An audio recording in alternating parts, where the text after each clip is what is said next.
इस वीडियो में हम हैंस आइजेंक की ट्रेट टाइप थ्योरी के बारे में जानेंगे। इससे पहले वाली वीडियो में हम टाइप थ्योरी ऑफ पर्सनैलिटी के 6 थ्योरीज़ के बारे में पढ़ चुके हैं और उस वीडियो का लिंक मैं इस वीडियो के डिस्क्रिप्शन में डाल दूँगी। तो आइजेंक एक ब्रिटिश साइकोलॉजिस्ट थे। उन्होंने अपनी थ्योरी को एक हिरार्ची में प्रेजेंट किया था और बताया था कि पर्सनैलिटी बायोलॉजिकली डिटरमाइन होती है। मतलब जो भी हमारा बिहेवियर होता है वो हमें अपने पेरेंट्स के द्वारा, उनके जीन्स के द्वारा हमें आता है। और वो फ्रूइड की साइको एनालिसिस को अनसाइंटिफिक मानते थे। आइजेंक के अकॉर्डिंग पर्सनैलिटी की स्टडी हम टेम्परामेंटल या कॉग्निटिव एस्पेक्ट्स दोनों के ज़रिए कर सकते हैं। मतलब अगर हमें पर्सनैलिटी को पढ़ना है तो हमें टेम्परामेंटल या कॉग्निटिव दोनों को देखना होगा। उन्होंने अपने PEN मॉडल यानी पेन मॉडल में पर्सनैलिटी के टेम्परामेंटल एस्पेक्ट्स पर फोकस किया है। जैसा कि आइजेंक कहते हैं, किसी भी साइंस में टैक्सोनॉमी यानी क्लासिफिकेशन कैजुअल एनालिसिस से पहले होता है। क्लासिफिकेशन के दौरान किसी भी ऑर्गेनिजम्स को कैरेक्टरिस्टिक्स और उनके रिलेशंस के बेसिस पर ग्रुप में ऑर्गेनाइज्ड किया जाता है। आइजेंक ने ये भी बताया है कि हम किस तरीके से फैक्टर एनालिसिस टेक्निक्यों का यूज़ करके पर्सनैलिटी को क्लासिफाई कर सकते हैं। जैसा कि हमने पहले पढ़ा था, हम पर्सनैलिटी को मेज़र करने के लिए एक्सपेरिमेंट, रेटिंग, सेल्फ रेटिंग जैसे टेस्ट का यूज़ करते हैं।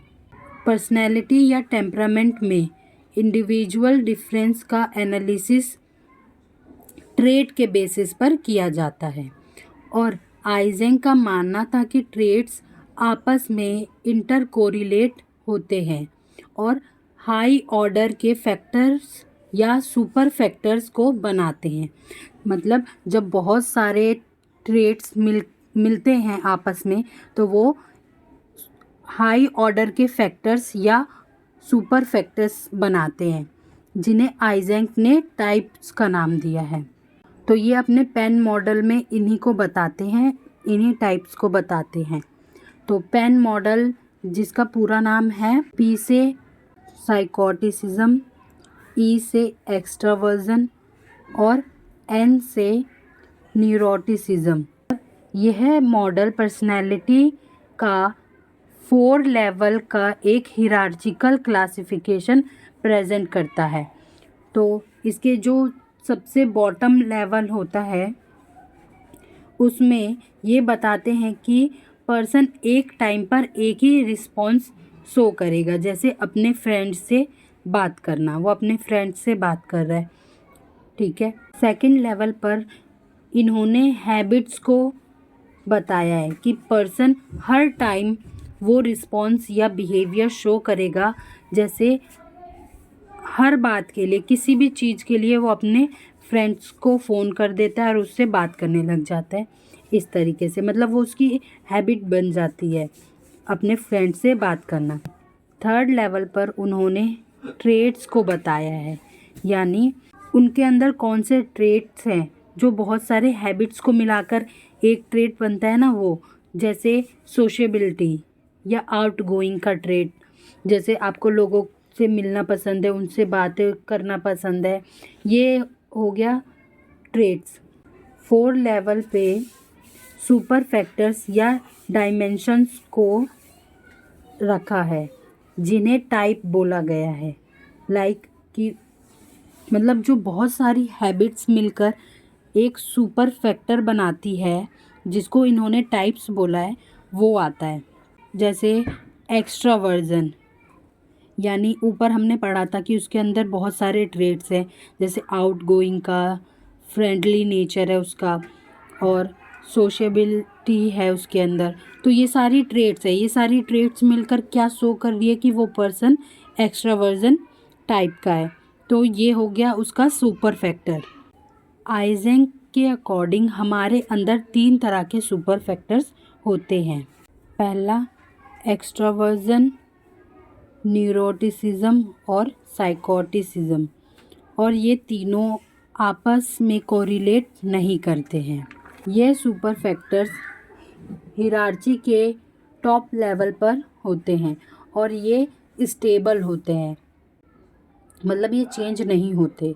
और जो हिरार्ची के सबसे बॉटम लेवल पर बिहेवियर होते हैं वो चेंज होते रहते हैं। जैसे कि हमने पढ़ा था कि वो अपने फ्रेंड से बात करता है एक टाइम पे, तो वो चेंज हो सकता है, बट जो सुपर फैक्टर्स हैं वो चेंज नहीं हो सकते। अब इन सुपर फैक्टर्स को थोड़ा और डिटेल में जानते हैं। तो पहला सुपर फैक्टर है एक्सट्रावर्जन और इंट्रोवर्जन, और दूसरा है emotional stability versus instability. Emotional stability को ही हम न्यूरोटिसिज्म कहते हैं, और तीसरा है साइकोटिसिज्म वर्सेस इम्पल्स कंट्रोल। और इन सुपर फैक्टर्स को कॉन्स्टिट्यूशनल या जेनेटिक्स बताए गए हैं, मतलब ये या तो इन्वायरमेंट से मिलते हैं या तो जेनेटिक फैक्टर से। और ये भी बताया गया है कि जो पर्सन है वो ज़रूरी नहीं है कि 100% या 0% एक्स्ट्रावर्जन होगा, न्यूरोटिसिज्म वाला होगा या साइकोटिसिज्म वाला होगा। नहीं, ये एक डिग्री शो करेगा कि हाँ पर्सन किस डिग्री पर अपनी कौन सी सुपर फैक्टर्स दिखाता है। आइजेंक ने साइकोसिस पढ़ने के बाद कुछ बातें बताई थी, जैसे कि साइकोटिक सिम्टम्स और इलनेस दोनों को डायग्नोस करने का तरीका एक जैसा होता है, और साइकोसिस नॉर्मेलिटी से अलग होते हैं, ये नॉर्मल नहीं होते। आइजेंक बताते हैं जो हाई एक्स्ट्रावर्जन वाले लोग होते हैं उनमें सोशिएबल, पॉपुलर, ऑप्टिमिस्ट जैसी कैरेक्टरिस्टिक्स देखी जाती है, और जो लो एक्स्ट्रावर्जन वाले पर्सन होते हैं वो क्वाइट नेचर के होते हैं, इंट्रोस्पेक्टिव होते हैं, मतलब किसी से मिलना जुलना पसंद नहीं करते, शांत रहते हैं, इस तरह के नेचर वाले पर्सन होते हैं। और हाई न्यूरोटिसिज्म वाले पर्सन एंग्सियस होते हैं, वरीड होते हैं, मूडी हो जाते हैं, अनस्टेबल हो जाते हैं। और लो न्यूरोटिसिज्म वाले पर्सन में केयर फ्री, इमोशनली स्टेबल जैसे करैक्टरिस्टिक्स देखे जाते हैं। और जिन पर्सन में हाई साइकोटिसिज्म होता है वो हॉस्टाइल बिहेवियर वाले, सोशली विड्रॉल जैसे बिहेवियर शो करते हैं।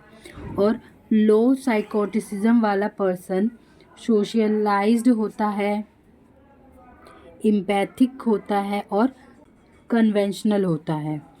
अब जानते हैं इनके कैजुअल एस्पेक्ट्स के बारे में कि हमारे अंदर जो डायमेंशंस या सुपर फैक्टर्स प्रेजेंट है वो किन कारणों से हैं। तो यहाँ बताया गया है कि ये साइकोफिजियोलॉजिकल, हार्मोनल और अदर बायोलॉजिकल मैकेनिज़म्स के कारण हो सकता है। इन्हीं को यहाँ पर डिटेल में एक्सप्लेन किया गया है। तो पहला है न्यूरोफिजियोलॉजिकल यानी साइकोफिजियोलॉजिकल, जो ऊपर हमने साइकोफिजियोलॉजिकल पढ़ा था उसी को यहाँ पर न्यूरोफिजियोलॉजिकल बोला गया है।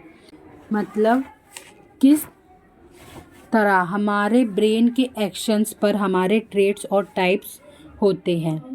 तो इन्होंने क्या किया, 107 पेशेंट्स लिए जिनमें न्यूरोसिस के डिफरेंट पैटर्न्स थे, मतलब वो सारे पेशेंट्स न्यूरोसिस वाले थे और उनमें इसके अलग अलग डिग्री शो कर रहे थे, कोई ज़्यादा न्यूरोसिस वाला था, कोई कम था, ऐसे। तो और उन सभी का साइकोथेरेपी चल रहा था। तो इनके ऊपर उन्होंने स्टडी की और बताया कि ये सारे पेशेंट्स साइकोथेरेपी को अलग अलग तरीके से अपने ऊपर ले रहे थे। जैसे जो हाई न्यूरोसिस वाला पर्सन था वो साइकोथेरेपी पर अलग तरीके से बिहेवियर कर रहा था और जो लो न्यूरोसिस वाला पर्सन था वो अलग तरीके से बिहेवियर कर रहा था। जैसे हर मरीज में न्यूरोसिस का अलग अलग लेवल था, तो उन मरीज़ों की साइकोथेरेपी भी अलग अलग तरीके से हो रही थी। आइजेंक ने हर डायमेंशन के लिए ब्रेन के अलग अलग पार्ट्स को जिम्मेदार बताया। जैसे जो एक्स्ट्रावर्जन और इंट्रोवर्जन वाला ट्रेट्स है वो कॉर्टिकल अराउजल पर डिपेंड करता है। मतलब हमारे ब्रेन का कॉर्टेक्स एरिया कितनी जल्दी अराउज हो जाता है, एक्साइट हो जाता है, वो डिपेंड करता है कि हम इंट्रोवर्ट हैं या एक्सट्रोवर्ट हैं। और इसको हम ईईजी रिकॉर्डिंग से पता कर सकते हैं। और इन्होंने बताया कि जो इंट्रोवर्ट होता है वो बहुत जल्दी अराउज्ड हो जाता है, एक्साइट हो जाता है, इसलिए वो जल्दी थक भी जाता है और यही कारण है कि वो ज़्यादा किसी से मिलता जुलता नहीं है, उसको सोशल सिचुएशन वो अवॉइड करता है। और इसके ठीक अपोजिट होते हैं एक्सट्रोवर्ट पर्सन। उनका जो अराउजल लेवल है वो बहुत धीरे धीरे होता है, मतलब वो एक्साइटेड बहुत धीरे धीरे होते हैं, जिस कारण उनको ज़्यादा टाइम लगता है, इसलिए वो ज़्यादा सोशल सिचुएशन खोजते हैं अपने आप को अराउज करने के लिए। और न्यूरोटिसिज्म के लिए इन्होंने ऑटोमेटिक नर्वस सिस्टम को रिस्पॉन्सिबल बताया है, जो लिम्बिक सिस्टम कंट्रोल करता है। न्यूरोटिसिज्म यानी इमोशनली स्टेबल या अनस्टेबल पर्सन। तो और जो हाई न्यूरोटिसिज्म वाला पर्सन होता है वो जल्दी रिएक्ट कर देता है किसी पेनफुल सिचुएशन में या किसी डिस्टर्बिंग सिचुएशन में। और जो स्टेबल पर्सन होगा वो जल्दी रिएक्ट नहीं करेगा, वो सोच समझ कर रिएक्ट करेगा। इन्होंने बताया कि किसी पर्सन में होने वाले सिम्टम्स या डिसऑर्डर पर्सनैलिटी ट्रेट्स और नर्वस सिस्टम के फंक्शंस के कॉम्बिनेशन से होते हैं। मतलब किसी भी पर्सन में जो भी सिम्टम्स दिख रहे हैं या डिसऑर्डर जो भी दिख रहा है वो उसकी पर्सनैलिटी ट्रेट्स और नर्वस सिस्टम के कॉम्बिनेशन से बनता है। अब इनके बायोलॉजिकल एक्सप्लेनेशन के बारे में जानते हैं। तो आइजेंक ने ARAS यानी असेंडिंग रेटिकुलर एक्टिवेशन सिस्टम के माध्यम से कॉर्टिकल अराउजल के टर्म में एक्स्ट्रावर्जन की बायोलॉजिकल एक्सप्लेनेशन को प्रेजेंट किया है। और ARAS हमारे ब्रेन को सिग्नल भेजता है और वहाँ से हमारी बॉडी में सिग्नल भेजता है। और ARAS में जो एक्टिविटी होती है वो सेरिब्रल कॉर्टेक्स को अराउज करता है, जो बदले में हायर कॉर्टिकल अराउजल की ओर ले जाता है। और हायर कॉर्टिकल अराउजल को हम स्किन कंडक्शंस, ब्रेन वेव्स या स्वेटिंग के ज़रिए मेज़र कर सकते हैं। मतलब जब हमारे अंदर हायर कॉर्टिकल अराउजल पैदा होता है, बनता है, तो उसको हम स्वेटिंग, ब्रेन वेव्स इन सब के ज़रिए मेज़र कर सकते हैं। और इन्होंने ये भी बताया है कि जब ARAS में ज़्यादा एक्टिविटी होती है तो वो पर्सन इंट्रोवर्ट होता है, और जिनमें कम एक्टिविटी शो होती है तो वो एक्स्ट्रावर्ट होता है वो पर्सन। आगे यह विसरल ब्रेन एक्टिवेशन के बारे में भी बताते हैं। विसरल ब्रेन एक्टिवेशन यानी लिम्बिक सिस्टम, जो रिस्पॉन्सिबल होता है फाइट या फ्लाइट रिस्पॉन्स के लिए। जब हम किसी डेंजर को फेस करते हैं, यानी जब हमारा heart rate, blood pressure, sweating, breathing rate ये सब इंक्रीज़ होता है, तब फाइट और फ्लाइट जैसी रिस्पॉन्सेज आती हैं। विसरल ब्रेन एक्टिवेशन के अंदर हिप्पोकैम्पस, एमिगडाला, सेप्टम और हाइपोथैलेमस इंक्लूड होते हैं। ये सारे पार्ट हमारे इमोशनल स्टेट्स को रेगुलेट करते हैं, जैसे सेक्स, फियर और एग्रेशन। और न्यूरोटिक पर्सन जो होते हैं, मतलब जो इमोशनली अनस्टेबल जो पर्सन होते हैं, उनमें एक्टिवेशन लेवल बहुत ज़्यादा होता है और उनका थ्रेस होल्ड बहुत कम होता है। थ्रेस होल्ड एक लिमिटेशन होती है, यानी कि अगर एक लिमिटेशन फिक्स कर दी गई, अगर उससे ऊपर को गया तो यानी वो पर्सन बहुत ज़्यादा रिएक्ट करेगा।